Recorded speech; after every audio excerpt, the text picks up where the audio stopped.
તત્રાપી ચ તદ વ્યાપારાદ અવિરોધ 16મો સૂત્રની અંદર ત્યાં પણ તેનો જ વ્યાપાર હોવાના કારણે અવિરોધ છે એવો જ્યારે ગુજરાતી ભાષાંતર કરીશું તો પ્રશ્ન એ થાય હવે કે તત્રાપી ત્યાં પણ, તો ત્યાં ક્યાં શું અર્થ કરવો? ત્યાં ક્યાં? આ તો સૂત્ર છે, સૂત્રાત્મક વાણી છે. તો સૂત્રાત્મક વાણી હોવાના કારણે હવે આપણે ભાષ્યકારની રિસ્પોન્સિબિલિટી છે કે તત્રનો શબ્દાર્થ સમજાવે, એટલે કે ત્યાં પણ એટલે ક્યાં, અને તદ વ્યાપારમાં તદ શબ્દ જે છે કોના માટે વપરાયેલો છે, એટલે કે તેનો વ્યાપાર, તો કોનો વ્યાપાર એનો પણ ખુલાસો કરે ભાષ્યકાર. અને તેનો વ્યાપાર હોવાના કારણે અવિરોધ છે, તો કોના સાથે અવિરોધ છે, કોના સાથે અવિરોધ છે તેનો પણ ખુલાસો ભાષ્યકારે કરવો જોઈએ. અને આ કયા અવિરોધની વાત ચાલી રહી છે તેનો પણ પાછો ખુલાસો ભાષ્યકારે કરવો જોઈએ. એટલે આટલા બધા ખુલાસા ભાષ્યકારે કરવા પડશે હવે સૂત્રને સમજાવવા માટે, સૂત્ર પર ભાષ્ય કરવા માટે. એ ભાષ્યકારની રિસ્પોન્સિબિલિટી છે કે સૂત્રને આવી રીતે ખુલાસો કરે અને સમજાવે. અને હવે અધિકરણ સ્ટાઇલથી વિષયશ્ચૈવ, વિષય, સંશય, પૂર્વ પક્ષ, ઉત્તર પક્ષ અને સંગતિ એ પણ જે છે એના પ્રકારથી જે છે તે ભાષ્યકાર હવે સમજાવશે. તો હવે આ જે આકાંક્ષા જો પ્રકટ થાય કે હવે આ તત્ર શું છે, કોના માટે વપરાયો છે તત્ર શબ્દ, ત્યાં એટલે ક્યાં, તેનો વ્યાપાર છે તો કોનો વ્યાપાર છે, અને કોના સાથે અવિરોધની વાત ચાલી રહી છે, આ બધાની જ્યારે આકાંક્ષા જાગૃત થાય તો હવે અહીંયા ભાષ્યકાર આપણે જે ભાષ્યકાર છે તે એના પ્રમાણે ભાષ્ય પ્રમાણે આપણે જશું તો ત્યાં એ ખુલાસો આવશે. હવે કિંચિત આશંક્ય પરિહરતિ નનુ નરકેશુ ચિત્રગુપ્તાદયો ભિન્ના એવ અધિકારિણઃ સંતિ તથા સતી તૃતીય પક્ષઃ સ્યાત. જો ગઈ વખતે આપણે જે જોયું હતું તેમાં આપણે એટલો ખુલાસો જોઈ લીધો કે શ્રુતિમાં પંચાગ્નિ વિદ્યાના પ્રકરણમાં મુખ્યત્વે 3 પ્રકારના માર્ગો કહેવામાં આવે. એક તો જે પ્રવાહી માર્ગ, જાયસ્ય મ્રિયસ્વ માર્ગ, બીજો છે ધૂમ માર્ગ, ત્રીજો છે અર્ચી માર્ગ. એમ પંચાગ્નિ વિદ્યામાં 3 માર્ગનું નિરૂપણ થયું હતું, એટલે કે શ્રુતિની અંદર. તેમાં પછી આપણે તેવી ચર્ચા થઈ કે ધૂમ માર્ગ જે છે તેમાં કોની ગતિ થશે, કયા પ્રકારના અધિકારી જીવોની ગતિ થશે ધૂમ માર્ગમાં. ત્યાં આપણે જોયું કે જો કોઈ અધિકારી જે છે તે નિષ્કામ કર્મ કરતો હોય છતાં પણ તે પાપાચરણ કરતો હોય તો પાપો ભોગના કારણે તેને યમગતિ થશે. તેથી કરીને આપણે એવા જે પ્રકારના જીવો છે કે જેમની અર્ચી અને અર્ચી ગતિ નથી થતી, જે મોક્ષાધિકારી નથી હજુ પણ, કિંતુ જે નિષ્કામ કર્મ કરનારાઓ છે તેવા પણ, કિંતુ પાપાચરણ કરનારા પણ છે તેની સાથે સાથે, તેવા જીવોની ગતિ 2 પ્રકારની થાય. તેવા જીવોની ગતિ જે છે તે આપણે જોયું હતું કે યમગતિ થાય છે. અને યમગતિ થવાના કારણે તેમનો પાપો ભોગ છે તે ભોગવાઈ જાય પછી જે છે પુનઃ જે છે તે પોતાના મોક્ષના જે મોક્ષગામીની જે ગતિ છે તેમાં અગ્રેસર થાય છે. મોક્ષગામીની ગતિમાં અગ્રેસર થઈને પછી તે અંતતો ગત્વા તે પછી મોક્ષ પામે છે અર્ચી માર્ગ દ્વારા, જો દૈવી જીવ હોય તો. જો આસુરી જીવ હોય તો જાયસ્વ મ્રિયસ્વ માર્ગમાં જન્મને મરણમાં ચક્રમાં જે ફરિયાદ કરશે તેને મોક્ષ નહીં મળે પ્રલયાંત સુધી. તો પ્રલય સુધી તેનો મોક્ષ નહીં થાય. પ્રલયમાં તો તે આમ પણ મોક્ષ તેનો થઈ જશે, પ્રલય થઈ જશે. તો આ પ્રકારે આપણે ગઈ વખતે જોયું કે ચંદ્રગતિ અથવા તો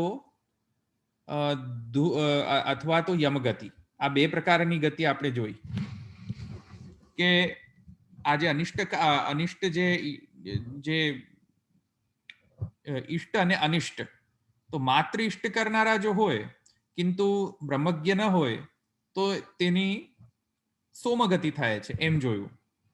અને જે અનિષ્ટ કરનારા સાથે ઇષ્ટ સાથે અનિષ્ટ પણ કરનારા જે છે તે બંને પ્રકારના જો કર્મ જો કર્યા હોય તેણે, તો પછી તેને અનિષ્ટ કર્મોના પાપો ભોગના ભોગવવા માટે તે યમગતિ પ્રાપ્ત થાય છે તેની. તો આમ બે પ્રકારની ગતિ આપણે આ પ્રકારના જીવો માટે જોઈ હતી.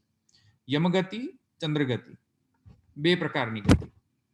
કયા પ્રકારના અધિકારીઓ માટે? એક સ્પેસિફિક અધિકારીઓ માટે આપણે જોઈ હતી કે જેઓ ઇષ્ટ અથવા તો ઇષ્ટ અનિષ્ટ બંને પ્રકારના જે કર્મ કરનારા જે જીવો છે અને જે બ્રહ્મજ્ઞાની નથી તેવા પ્રકારના જીવોની ગતિ બે પ્રકારની થાય છે. એક તો યમગતિ અને બીજી છે સોમગતિ અથવા તો ચંદ્રગતિ. ચંદ્રગતિ એ પ્રકારના જીવોની થાય છે કે જે જીવોએ માત્ર ઇષ્ટ કર્મો જ કર્યા હોય કિંતુ બ્રહ્મજ્ઞાની હજુ થયા ન હોય, તો એ લોકોનો સોમભાવાપન્ન અથવા તો ચંદ્રગતિ થાય છે.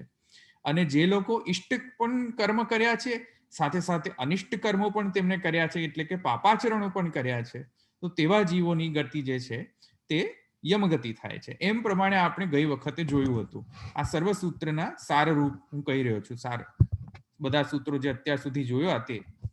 હવે તેમાં એટલે કે ચિત્તશુદ્ધિ, જો ચિત્તશુદ્ધિ થઈ હોય તો મેં તમને જેમ કહ્યું તેમ કે એની સોમગતિ થશે, ને જો ચિત્તશુદ્ધિ જ ન થઈ હોય અને પાપાચરણ કર્યા હોય તો તેની યમગતિ થાય છે.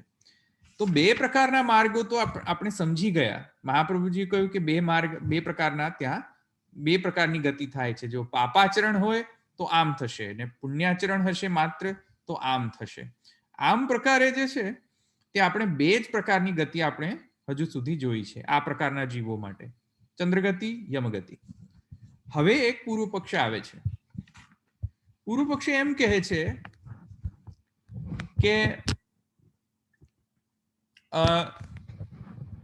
નરકમાં જે યમાલય અથવા નરકમાં એવા બધા પ્રકારના પણ જીવો મળે છે, જેવી રીતે ચંદ્રગુપ્ત. તો ચંદ્રગુપ્ત જે છે, ચિત્રગુપ્ત.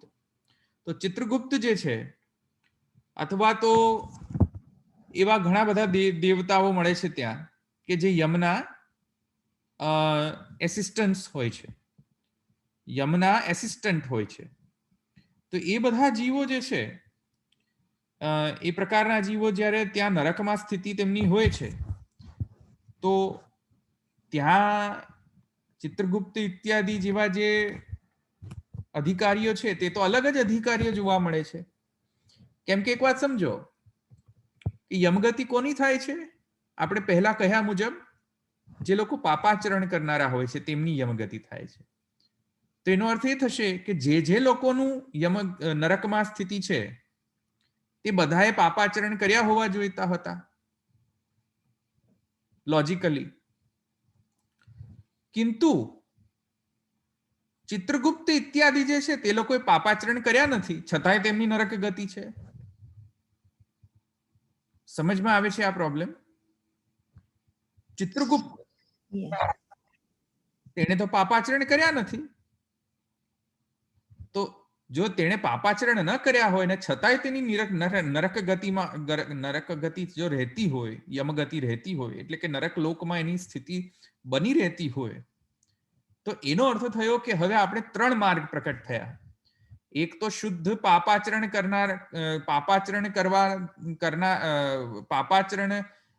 કરવાથી જે ગતિ પ્રાપ્ત થાય છે તે યમગતિ. બીજો એક છે કે જે શુદ્ધ ઇષ્ટ કર્મ કરનારાઓ છે તેમની સોમગતિ જે થાય છે તે બીજી ગતિ. અને એક તૃતીય માર્ગ પણ આપણે પ્રકટ સમજી શકીએ છીએ કે કદાચ ચિત્રગુપ્ત જેવા જે જીવો છે કે જેમણે કોઈ પણ પ્રકારના પાપ નથી કર્યા છતાં પણ તેમની નરક ગતિ થાય છે, તેવા પ્રકારના તેવી ગતિ. આમ પ્રકારની ગતિ થાય. હિસાબ કિતાબ રાખવા માટે જ હોય ને, તો બધું હેન્ડલ તો કરવું પડે ને આખું સેક્શન ને. હા, એ આવશે હજુ મહાપ્રભુજી કહે છે, પણ અત્યારે પૂર્વ પક્ષ લઈ રહ્યો છું. તો પૂર્વ પક્ષમાં ત્રણ પૂર્વ પક્ષી કહે છે કે 3 પ્રકારની ગતિ હવે થશે, 2 પ્રકારની નહીં રહી જાય. કેમ કે જે લોકોએ પાપાચરણ નથી કર્યા તેમની પણ યમગતિ જોવા મળે છે, જેમ કે ચિત્રગુપ્ત. તો હવે તેમની જે ગતિ છે અત્યારે જે નરકલોકમાં જે સ્થિતિ છે તેને આપણે કયા પ્રકારની ગતિ ગણશું? કઈ શ્રુતિથી આપણે એને સમજી શકીશું? તો આ પ્રકારે એક પૂર્વ પક્ષ પ્રાપ્ત થાય છે કે આને સોમગતિ કહીશું કે આને નરક ગતિ કહીશું. જો નરક ગતિ કહેશું, આજે ચિત્રગુપ્તની જે ગતિ છે ને આપણે શું નામ આપશું? સોમગતિ નામ આપશું? સોમગતિ તો છે નહીં તેમની, કારણ કે ચંદ્રલોકમાં તેની સ્થિતિ નથી. અથવા તો શું એમ કહીશું કે યમગતિ થઈ? તો યમગતિ શુદ્ધ રીતે તો ન કહી શકાય કે તેની, જો કે યમલોકમાં તેમની સ્થિતિ તો છે, પણ યમલોકમાં સ્થિતિ એવી સ્થિતિ નથી કે પાપાચરણ કરવાથી તેની સ્થિતિ થઈ છે. તો બાદ ક્યાં આવશે કે જ્યાં જ્યાં પાપાચરણ ત્યાં ત્યાં યમગતિ. એ તો વ્યાપ્તિ સિદ્ધ થાય છે, પણ પેલી જે રિવર્સ વ્યાપ્તિ છે કે જ્યાં જ્યાં યમગતિ ત્યાં ત્યાં પાપાચરણ થયેલો હોવો જોઈએ પહેલા, એ વ્યાપ્તિ ખોટી પડી જાય છે. ચંદ્રગુપ્ત ઇત્યાદિ જીવમાં એ વ્યાપ્તિ ખોટી, રિવર્સ વ્યાપ્તિ જે છે તે ખોટી પડી જતી હોય છે. કેમ કે આપણે તો એમ સમજા હોઈએ છીએ કે ભાઈ જે જીવની યમગતિ છે તેણે કોઈક જન્મમાં પાપાચરણ કર્યા હોવા જોઈતા હશે. તો એ વ્યાપ્તિ તો હવે ખોટી પડી ગઈ.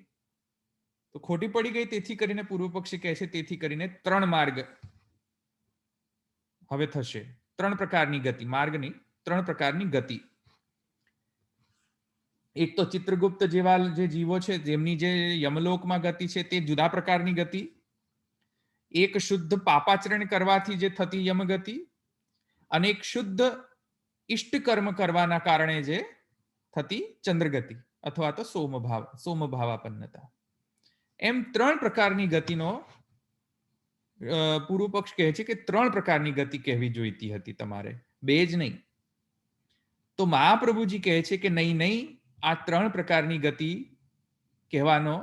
કહેલી નથી અહીંયા, માત્ર 2 જ પ્રકારની ગતિ છે અહીંયા.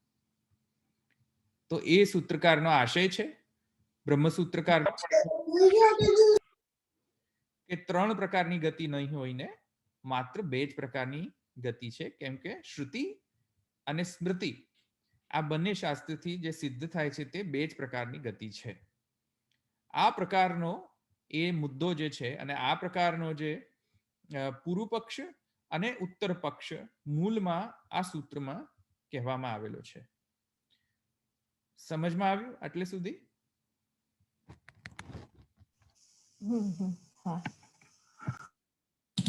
અહીંયા ચિત્રગુપ્ત વચ્ચે લાવવાનું ખબર ના પડી એકચ્યુઅલી. આમ તો યમ જોવા જઈએ તો યમ જે છે એ ઇક્વલન્ટ ટુ ચિત્રગુપ્ત. આમ ના થયું વિધાન કે યમરાજ તો ત્યાં છે જ ને, સેમ જ થયું ને. યમરાજાની પણ તો યમરાજાએ થોડી ના પાપ કર્યા હતા કે જેથી કરીને એમને નરકમાં પાપ થયો. તો સેમ સમજવું જોઈએ, યમ માટે પણ સેમ જ સમજવું જોઈએ. આમાં ભેદ એ થયો ને, સ્થિતિ હોવી અને ગતિ થવી, એ બેમાં ભેદ ખરો ને. રાઈટ. હા, એટલે અત્યારે તો પૂર્વ પક્ષ જ લઉં છું, સિદ્ધાંત પક્ષ તો હજુ મેં લીધો નથી. પણ પૂર્વ પક્ષ સમજમાં આવ્યું? હા.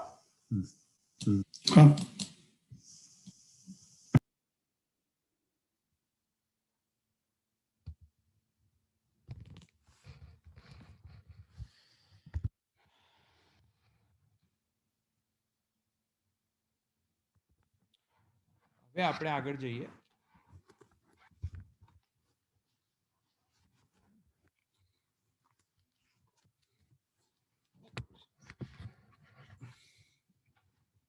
થોડું મને ક્લિષ્ટ લાગે છે. આગળ જઈને થોડો ક્લિષ્ટ છે અર્થ. એ હજુ મને પૂર્ણતયા સમજમાં નથી આવ્યો, તેથી બાવાને પૂછીને પછી થોડોક જે મારો સંશય છે તેને રિઝોલ્વ કરીને પછી તમને વધારે સમજાવીશ. પણ જેટલું છે એટલું આપણે આગળ જઈએ, અને આગળનો જે મંત્રલિંગ સિદ્ધિ છે વગેરે વગેરેમાં તો મને થોડા હજુ મને ક્લિયર નથી થયું, તો એ આપણે પછીથી કરીશું આપણે. પણ અત્યારે આપણે એને આગળ જઈએ.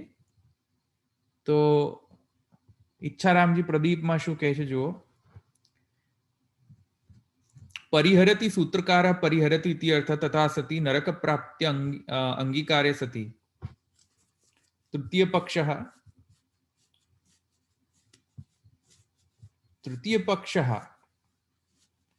એટલે કયો પક્ષ? મહાપ્રભુજી કહે છે તૃતીય પક્ષ, પૂર્વ પક્ષી કહે છે કે ત્રીજા પક્ષની સંભાવના છે. તો પ્રથમ પક્ષ કયો? ચંદ્રગતિ પક્ષ. દ્વિતીય પક્ષ કયો? યમગતિ પક્ષ. તૃતીય પક્ષ કયો? જે યમ અથવા તો ચિત્રગુપ્ત એવા જે જીવોની જે યમગતિ થાય છે તે ત્રીજો પક્ષ. આમ ત્રણ પક્ષો થાય છે. પ્રથમ ઇષ્ટ કર્મ કરવાના માત્ર ઇષ્ટ જ કર્મ કરવાના કારણે થતી સોમગતિ. બીજી ગતિ, બીજો પક્ષ પાપાચરણ કરવાના કારણે થતી યમગતિ. ત્રીજો પક્ષ પાપાચરણ ન કરનાર છતાં પણ એ થતી યમગતિ. સમજમાં આવ્યું? ત્રણ ગતિ, ત્રણ પક્ષ થયા ને? ત્રણ પક્ષ. પૂર્વ પક્ષ હા થયા. સિદ્ધાંત પક્ષ નથી, આ પૂર્વ પક્ષ છે. તો ત્રણ પ્રકારના પક્ષો થયા પૂર્વ પક્ષના અનુસાર. તો તૃતીય પક્ષ સોમભાવ યમલોકાભ્યામ, સોમભાવ અને યમલોક અતિરિક્ત ચિત્રગુપ્ત આદિ અધિકારક નરક પ્રાપ્તિ રૂપ. યમગતિ અને બીજી જે છે ત્રીજી મેં તમને જણાવી તેમ કે ચિત્રગુપ્ત આદિને જે પ્રાપ્ત થતી જે નરક ગતિ છે તે. આમ ત્રણ પ્રકારના પક્ષ થાય છે. એમ કોણ કહે છે? પૂર્વ પક્ષ, મહાપ્રભુજી નહીં. આ મહાપ્રભુજીનો સિદ્ધાંત નથી હજુ. મહાપ્રભુજી જયારે સિદ્ધાંત પક્ષ કહેશે ત્યારે હું જણાવીશ કે હવે આ સિદ્ધાંત છે. હજુ અત્યારે આપણે પૂર્વ પક્ષ જ લઈ રહ્યા છે. તો કહે છે તૃતીય પક્ષ સ્યાદ ઇતિ અર્થ. તેથી કરીને ત્રીજો પક્ષ થાય છે.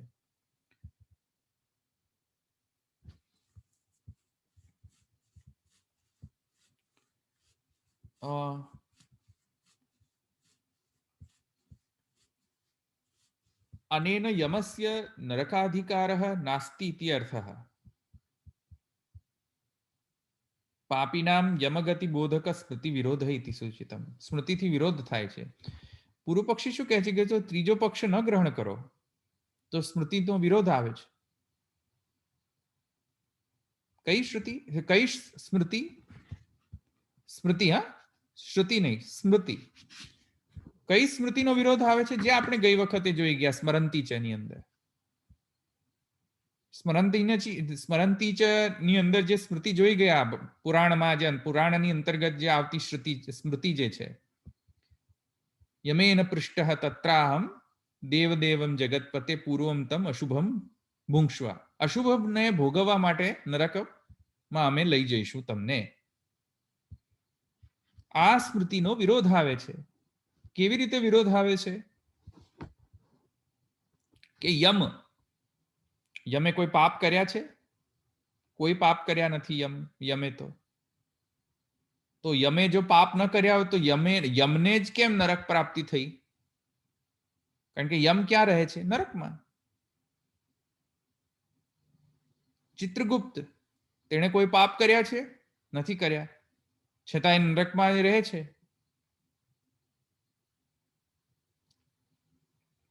તો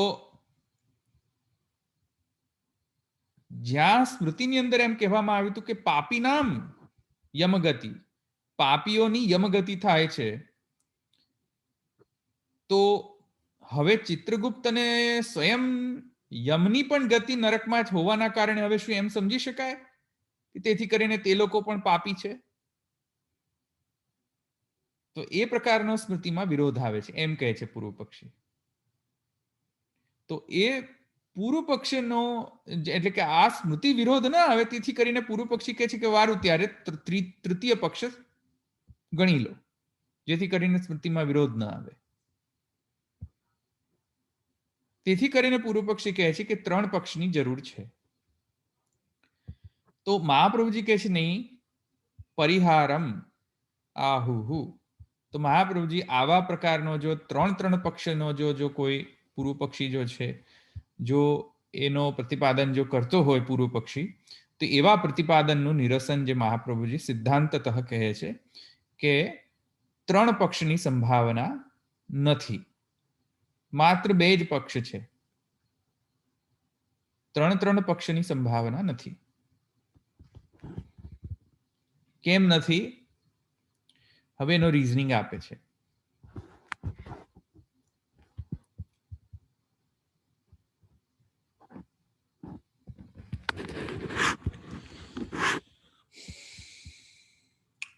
तत्र यथा चित्रगुप्त आदि अधिकारिता स्मृत्युक्ता तथा चित्रगुप्ते यमायत्ततापि स्मृत्युक्त्य इति तृतीय पक्ष स्मृति विरोधः इति अर्थः.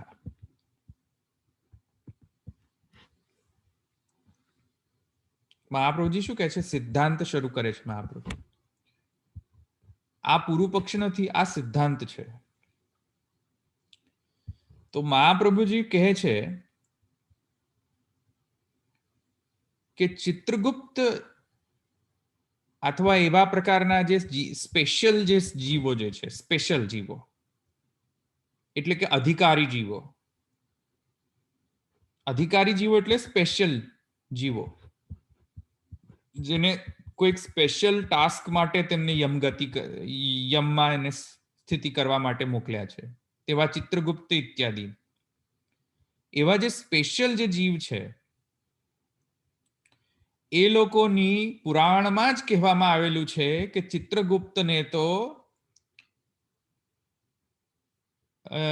નરક ગતિ પાપના કારણે નથી કરી, પાપીઓની પાપના રજીસ્ટ્રેશન કરવા માટે અને લેખાજોખા રાખવા માટે ચિત્રગુપ્તની ત્યાં ગતિ છે, એમ સ્વયં પુરાણ જ કહે છે.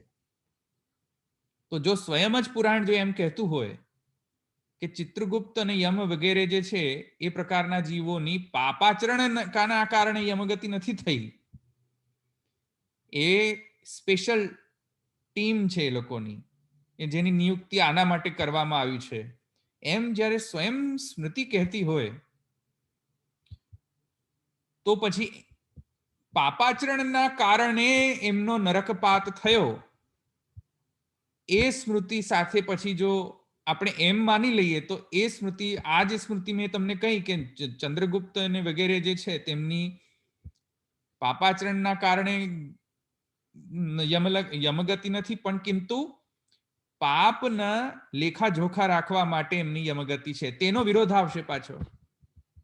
કારણ કે જો એમ માની લો કે ચિત્રગુપ્ત અથવા તો યમ ની યમગતિ થઈ છે પાપાચરણ થવાના કારણે, તો એ તો ન મનાય. જે પૂર્વ પક્ષી પણ માની રહ્યો છે કે એવું તો ન મનાય. તો હવે પ્રશ્ન થાય કે તો પછી 3 માર્ગ એક્સેપ્ટ કરવા કે ન કરવા? મહાપ્રભુજી કહે છે ન કરવા. કેમ કે એ જીવના કર્મના ફલના કારણે એ પ્રકારની ચિત્રગુપ્ત જેવી જે ગતિ થાય છે એવી જીવની ગતિ કદાપી પોસિબલ જ નથી. કેમ કે ચિત્રગુપ્ત અને વગેરે જે છે તે લોકોને સ્પેશિયલ અધિકાર છે, જે ઇષ્ટ અને અનિષ્ટ કરનારા જીવોની એવી સ્પેશિયલ અધિકાર મળતા નથી.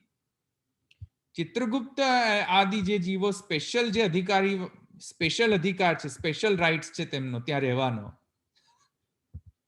એ પાપના કારણે નથી. તો સ્વયં પુરાણ જ કહે છે એમ.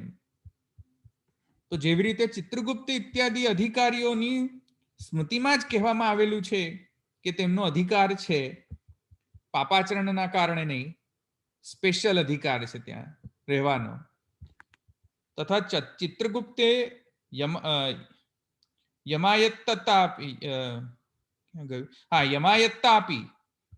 યમાયત્તાપી સ્મૃત્યુક્તે ઇતિ તૃતીય પક્ષે વિરોધ સ્મૃતિ વિરોધ.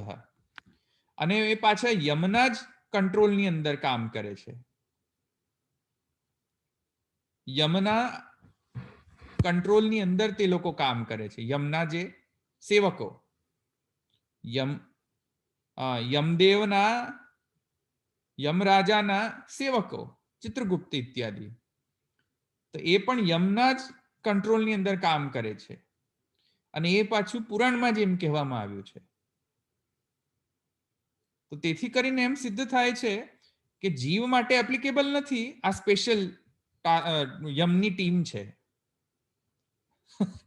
સ્પેશિયલ યમની ટીમ છે આ, એમાં જીવનો કોઈ અધિકાર નથી. ચાલુ ખાતાના પેલા આપણા જેવા જે જીવો છે તે લોકોને કઈ ચિત્રગુપ્ત જેવો અધિકાર નહીં પ્રાપ્ત થાય ઇષ્ટ અનિષ્ટ કરવાના કારણે. સમજમાં આવ્યું? આ તો સ્પેશિયલ યમના સેવકો છે. તો તેથી કરીને એમ કહે છે કે ચિત્રગુપ્તે યમાયત્તાપી સ્મૃત્યુક્તે ઇતિ, આમાં જરા મિસ્ટેક છે પ્રિન્ટિંગ, મમાયત્તાપી એમ લખેલું છે. That's wrong. મને લાગે છે કે ખોટું છે તે, એમાં કઈ મિનિંગ જ નથી આવતો. મમાયત્તાપી આ શું છે શબ્દ? યમાયત્તા એવું છે. યમાયત્તા બરાબર છે. યમા. શું છે ખબર નથી. સંસ્કૃતમાં કોઈ મતલબ જ નથી ખબરમાં આવતું મને. એ મને લાગે છે ત્યાં મિસ્ટેક છે પ્રિન્ટિંગમાં. મહાપ્રભુ જે શબ્દ યુઝ કર્યો છે યમાયત્તા, તો યમાયત્તા થી એ રિપ્લેસ કરી દો.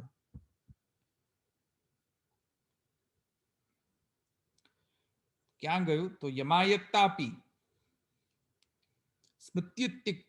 સ્મૃત્યુક્તેતિ, એ પણ પાછું સ્મૃતિમાં જ કહેવામાં આવ્યું છે કે યમની ટીમ છે, આ સ્પેશિયલ ટીમ છે. તો જો એમ બિલીવ કરીએ કે ભાઈ આપણા જેવા જીવો જે મરણાનંતર પણ જો છે આવી રીતે સ્પેશિયલ ટાસ્ક ફોર્સની અંદર આપણને એન્ટ્રી મળશે, તો સ્મૃતિથી વિરોધ આવશે પાછો, કારણ કે આપણા જેવાની એવી એન્ટ્રી નથી. આપણે ચિત્રગુપ્ત થશું કોઈક વખતે કે પાપાચરણ ન કરે છતાંય આપણે પછી આપણી ગતિ યમગતિ થાય, એવી નોર્મલ જીવોની ગતિ થાય ન થાય. તો તેથી કરીને કહે છે કે એ પણ તૃતીય પક્ષથી તેથી વિરોધ આવે છે કે તૃતીય પક્ષ જે છે તે સ્મૃતિથી વિરુદ્ધ છે. તૃતીય પક્ષની કલ્પના ના કરવી જોઈએ. એટલે આપણા જેવા ચાલુ ખાતાના જીવો જે છે, જેમનો ઈષ્ટ અને અનિષ્ટ અથવા ઈષ્ટાનિષ્ટ એમ ભેલસેલ વાળા જે જીવો જે છે, જેમનો નિષ્કામ યજ્ઞ, આપણા જેવા એટલે કે મારા જેવા નહીં, પણ જે જીવ સ્ટેજમાં છે, જે છે ચિત્રગુપ્ત દેવત્વ નથી પ્રાપ્ત થયું, જે લોકોને સ્પેશિયલ ટીમમાં નથી તે યમની, તેવા જે જીવ સ્ટેજમાં જે છે કે જે લોકોની ઈષ્ટ અનિષ્ટ અથવા ઈષ્ટ અથવા તો અનિષ્ટ એવા પ્રકારના જીવો છે, તેમની યમગતિ તો બે જ પ્રકાર, તેમની તો બે જ પ્રકારની ગતિ થાય છે, યા તો ચંદ્રગતિ અથવા તો યમગતિ.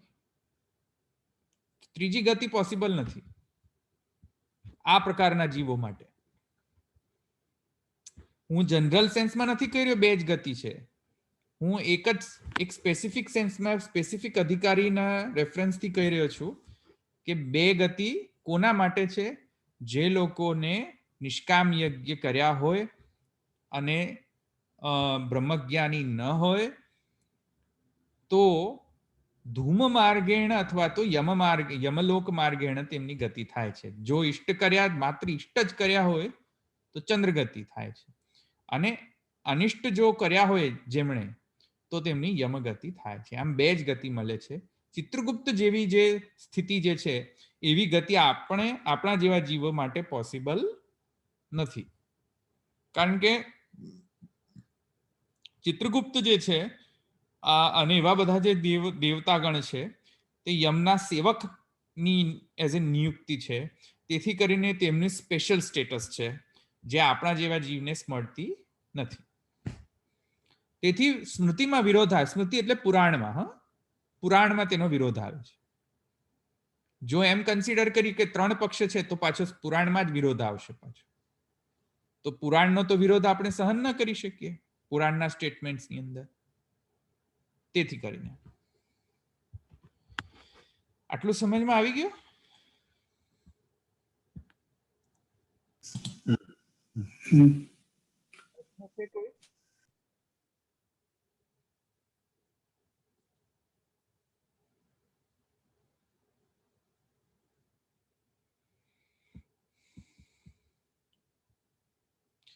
હવે જુઓ, મંત્રલિંગ સિદ્ધિ છે તેમાં થોડો ક્લેશ છે, મને થોડો ક્લિષ્ટ અર્થ છે મને લાગે છે. તો એ અત્યારે હું નહીં સમજાવું એને. મને જરા થોડું વધારે એના પર થોડુંક મારે એને સમજવું વધારે પડશે મંત્ર સિદ્ધિ.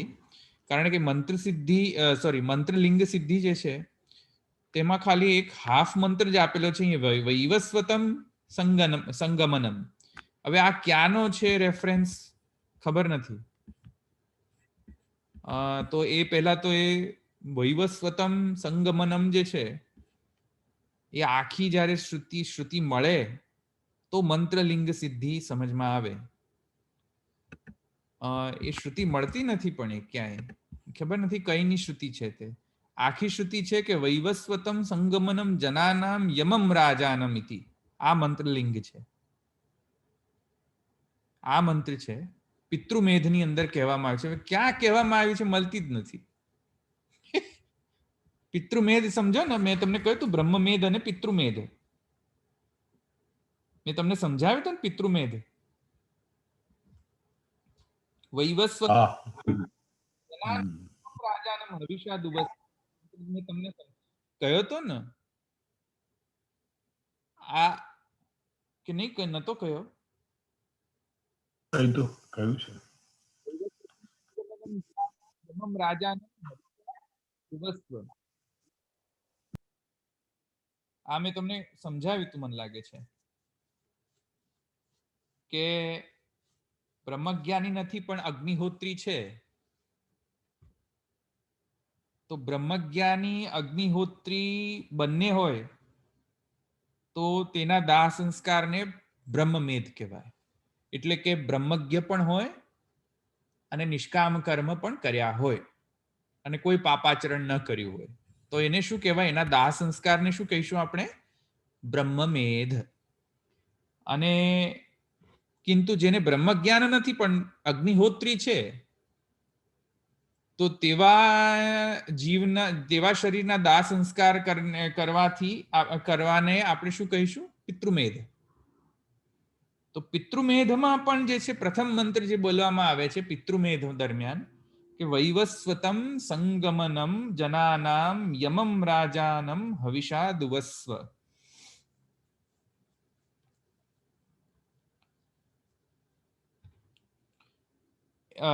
યમના રાજ જે મને યમ મને મંત્રમાં એમ કહેવામાં આવ્યું છે કે યમ જે છે તે રાજા છે અને વૈવસ્વત્વનો એનો બોધક છે. યમગતિ નથી પ્રાપ્ત થતી પણ આ મંત્ર જે છે એમાં એમ કહેવામાં આવેલું છે પિતૃમેધમાં. અને એમાં યમનો ત્યાં એઝ એ રાજા તરીકે એનો વર્ણન છે.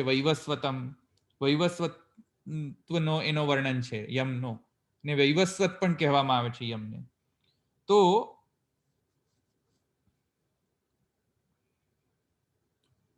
એટલે યમગતિ નથી થતી, પિતૃમેધ જેનો થાય છે તેનો સોમગતિ થાય છે.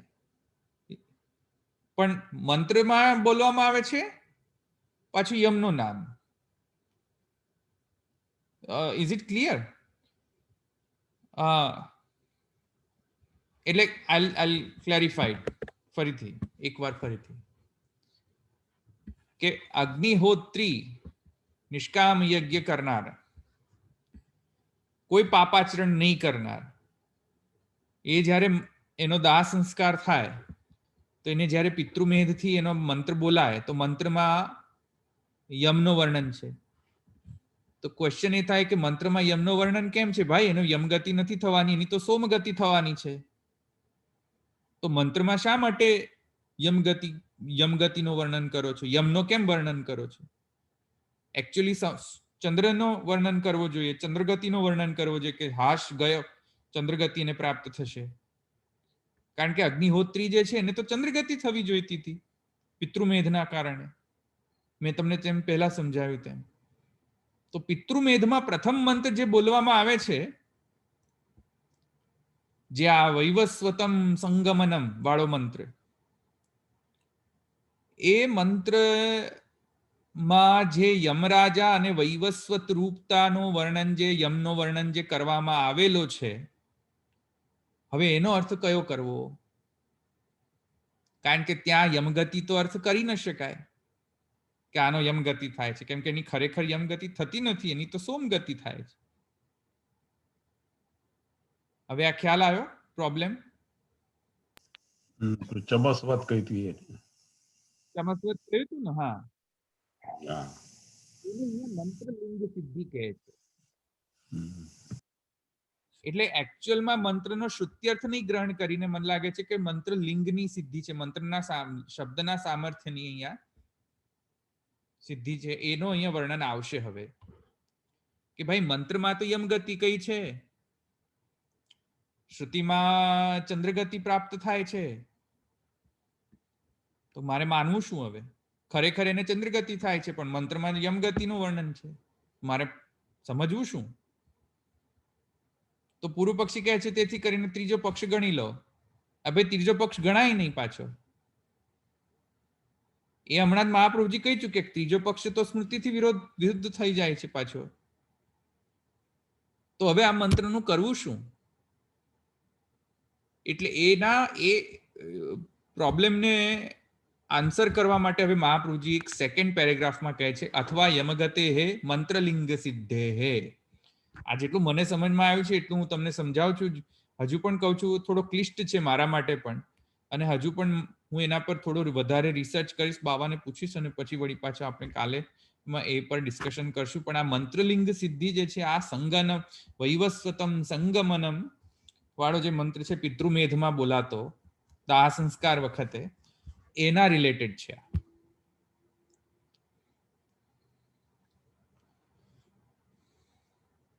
તો એના ઉપર પછી હું તમને કાલે સમજાવીશ, આજે નથી લેતો કારણ કે ખોટું સમજાય જાય એના કરતા કાલે આપણે વધારે એનો એના ઉપર વિવેચન.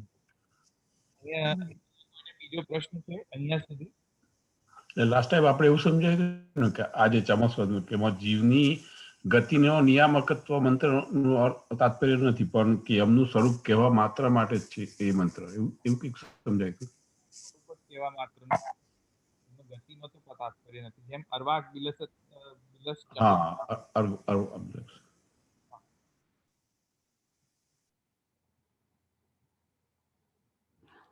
પણ અહીંયા જે છે, અહીંયા આપણે તૃતીય પક્ષને પણ આનાથી નિરસન કરવાનો છે, બીજી રીતે પણ. મહાપ્રભુજી એક રીતે તો નિરસન કરી દીધો ને સ્મૃતિથી, હવે સ્મૃતિથી વિરોધ તો શ્રુતિમાં વિરોધ આવશે એમ મહાપ્રભુજી કહે છે. એટલે ફર્સ્ટ નિરસન કયા પ્રકારથી કર્યો? જે હમણાં મેં તમને સમજાવ્યું પુરાણમાં, તે સ્મૃતિ દ્વારા મહાપ્રભુજીને તૃતીય પક્ષનું નિરસન કર્યો. હવે મહાપ્રભુજી શ્રુતિ પક્ષથી પણ તૃતીય પક્ષનું નિરસન કરશે. એટલે કે as per Puran this is the nirasan, as per Shruti હવે આનું નિરસન આવી રીતે છે. એમ શ્રુતિ સ્મૃતિ બંને દ્વારા જે છે તેનો અવિરોધ, એટલે સોરી નિરસન કરશે તૃતીય પક્ષનું, કે ભાઈ ત્રીજો પક્ષ ગણી જ ન શકાય, બે જ પક્ષ રાખવા જોઈએ, ચંદ્રગતિ અને યમગતિ. તેથી કરીને મહાપ્રભુજી અહીંયા અથવા શબ્દથી પાછો નવો પેરેગ્રાફ શરૂ કર્યો છે કે અથવા યમગતે હે મંત્રલિંગ સિદ્ધે હે પાપસ્ય ચ પૌરાણિકત્વે ચંદ્રગતિ એકૈવ સ્યાદ ઇતિ વિરોધઃ. જો ત્યાં યમગતિ જો ગણી લઈએ તો પાપની પણ યમગતિ અને પુણ્યાત્માની પણ યમગતિ, તો ભાઈ સાહેબ ચંદ્રગતિ કેવી રીતે થશે? પુણ્યાત્માની પણ યમગતિ, પાપાત્માની પણ યમગતિ, તો સમજવાનું કેવી રીતે? પછી એકૈવ સ્યાત, એક જ થઈ જશે. તો એમાં વિરોધ એથી કરીને એવું ન સમજવું જોઈએ એમ કે છે માપ. પણ આગળ એ કાલે હું વધારે એને સ્પષ્ટ કરીશ. ભલે અહીંયા કોઈને છે પ્રશ્ન?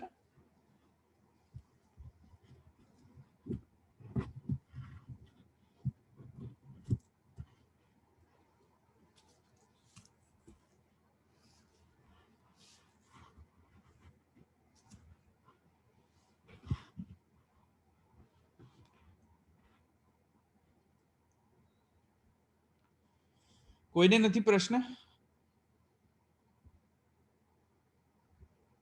ઓકે, આપણે રાખીએ. દૃઢઈન ચરણાન કેરો ભરોસો, દૃઢઈન ચરણાન કેરો, શ્રી વલ્લભ નખ ચંદ્ર છટા બિન, સબ જગ માંઝ અંધેરો ભરોસો, દૃઢઈન ચરણાન કેરો, साधन और नहीं या कली में, जासु होय निवेरो, सूर का कहे द्विधा धरो, बिना मोल को चिरो भरोसो, दृढ़ई न चरणन केरो. श्री वल्लभाधीश की जय, श्री गोपीनाथ प्रभु चरण की जय, श्री साईं जी परम दयाल की जय, श्याम सुंदर श्री हमने द्वारिकाधीश की जय, सर्व जय श्री कृष्ण.